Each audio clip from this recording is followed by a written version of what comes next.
हे पहा, एका अटीवर काम करेन मी. ऍक्च्युली एका नाही, अनेक अटींवर काम करेन. बोला.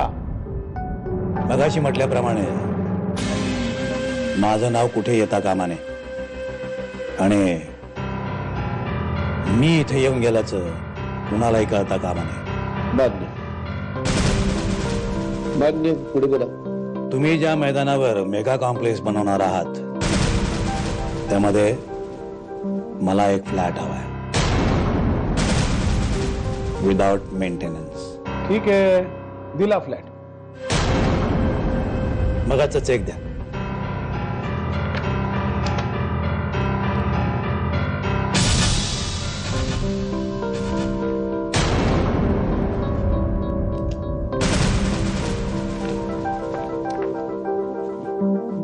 इतके?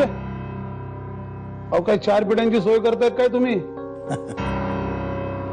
अहो, तुमचा कॉम्प्लेक्स उभा राहिल्यावर तुमच्या 12 पिढ्या बसून खातील एवढे कमवणार आहात तुम्ही. ठीक आहे. नाही म्हणजे मान्य करण्यापासून पर्यायच नाहीये ना.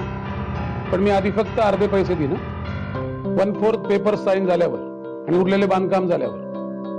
आता मला हे मान्य करावंच लागेल. झालं तर सगळं फिक्स. आता तुम्ही अजिबात काळजी करायची नाही. तुम्ही म्हणाल तिथे सह्या करतो मी. काही दिवसात मैदान तुमचं होईल.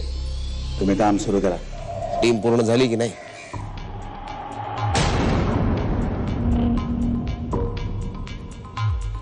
जमेल ना? जमेल का?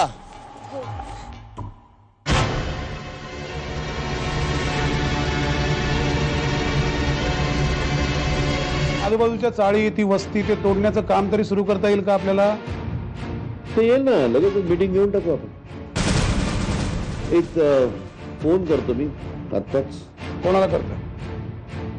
सावंतभाईला. हॅलो, कोण? जयराज देशमुख बोल. काय बोलताव? माझ्या पोरीची कबड्डी बंद करायचं तो. अगे माझा जीव की प्राण नाही. नाही ऐकणार मी तुझं. नाही. आणि मा झाला काय तुला? शुद्धीवर आलास की फोन कर मला. चल ठेवतोय फोन.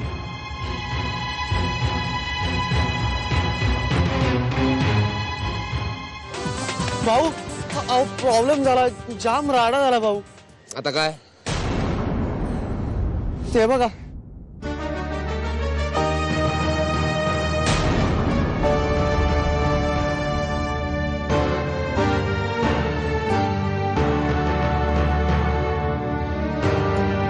काय? माझ्याच बाबतीत असं का व्हावं भाऊ? काय झालं? काल जॉबला चालली होती मैत्रिणी बरोबर स्कूटीवर. तर रस्त्यात ऑइल सांडलं होतं. गाडी घसरली, पडली आणि पाय मोडला. खचून जायची गरज नाही. खचलीच तर आणखी त्रास होईल. त्यापेक्षा सगळ्यांसोबत फायनल कसे खेळता येईल असा विचार कर.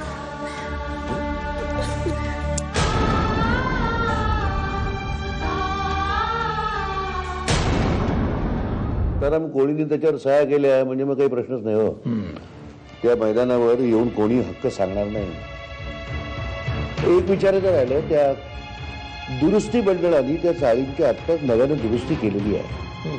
आता आपण त्या पाण्याला घेतल्या तर त्यांचा काही प्रॉब्लेम होणार नाही ना? नाही नाही, चाळींचे मालक एकदा आपल्या बाजूला असले की मग कोणाला होणार? गणपती बाप्पा मोरया.